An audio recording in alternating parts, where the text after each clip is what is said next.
వికారాబాద్ జిల్లా పరిగి నియోజకవర్గంలో పలు అభివృద్ధి పనుల్లో భాగంగా దోమ మండలంలోని బట్ల సందరం అనంతరెడ్డిపల్లి నూతన బీటీ రోడ్డు ప్రారంభించారు. అనంతరం దిర్సింపల్లిలోని హందా పటేల్ ఫంక్షన్ హాల్లో కళ్యాణ్ లక్ష్మి షాదీ ముబారక్ చెక్కులను లబ్ధిదారులకు స్థానిక నాయకులతో కలిసి అందజేసిన పరిగి ఎమ్మెల్యే తమ్మన్న గారి రామ్మోహన్ రెడ్డి కాంగ్రెస్ ప్రభుత్వం చేస్తున్న అభివృద్ధి పనులకు ఆకర్షితులై బీఆర్ఎస్ పార్టీని వీడి కాంగ్రెస్ పార్టీలో చేరిన సీనియర్ నాయకుడు బ్రాహ్మణపల్లి రాఘవేందర్ రెడ్డి ఆయన సైన్యం 30 మందితో కలిసి రామ్మోహన్ రెడ్డి సమక్షంలో కాంగ్రెస్ పార్టీలో చేరారు. ఈ కార్యక్రమంలో మండల కాంగ్రెస్ పార్టీ నాయకులు విజయ్ కుమార్ రెడ్డి, రాఘవేందర్ రెడ్డి, దిర్సంపల్లి గ్రామ అధ్యక్షుడు సత్తయ్య, రాములు, బందయ్య, అఖిల్ తదితరులు పాల్గొన్నారు.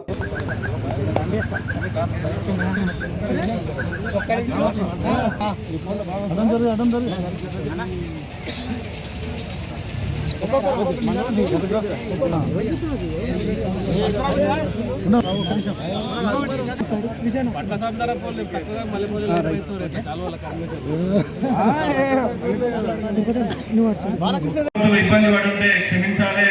సార్కున్న బిజీ షెడ్యూల్ వల్ల చాలా మంది ఎక్కడ పోయినా కానీ సార్ని వాళ్ళ అవసరాల కొద్ది టైం కన్జ్యూమ్ చేయడం వల్ల కొంచెం లేట్ అయింది. ఏమనుకోకుండా క్షమించాలని మాతృమూర్తులు అందరినీ కూడా కోరుతూ ఈ కళ్యాణ లక్ష్మికి సంబంధించిన కార్యక్రమాన్ని కొనసాగించాల్సిందిగా రెవెన్యూ సిబ్బందిని కోరుతున్నాను. Okay sir.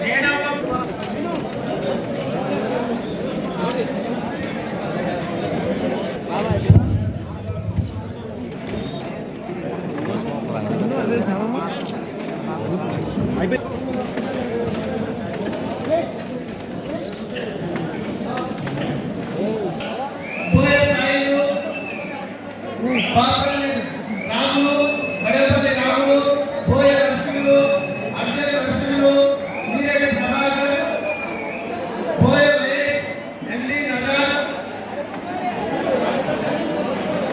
రాజు, జగన్ కుమార్, బండారి ఎల్లయ్య, పద్మని రాములు, పావని భీమయ్య.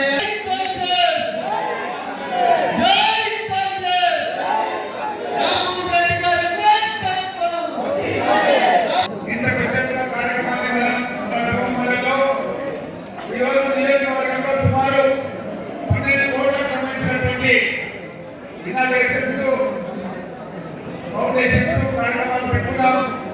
దాంట్లో మన దొంగ మండలంలో దగ్గర 8 కోట్లకు సంబంధించి ఇనాగ్రేషన్ రోడ్స్ పెట్టుకున్నాం. మన బట్ట చందానం, అదేవిధంగా అనంతరెడ్డిపల్లి, బోధులకుంట తాండలకు సంబంధించినటువంటి ఒకటి కాదు 6 తాండలు అన్నమాట. ఇంత పెద్ద తాండల రోడ్డు ఇంకోటి లేదు మనకి మండలంలో. అంత తాండలు కలిసే విధంగా ఈ యొక్క 6 కోట్లకు సంబంధించి ఈ తాండల రోడ్లన్నీ కూడా ఈరోజు మనం కార్యక్రమం చేసుకోవడం చాలా సంతోషంగా ఉంది. ఇంకా ముందు కూడా పెద్ద ఎత్తున మన నియోజకవర్గాన్ని అన్ని రంగాల్లో కూడా అభివృద్ధి చేయడానికి అని చెప్పి పట్టుదలతో పనిచేస్తున్నాం.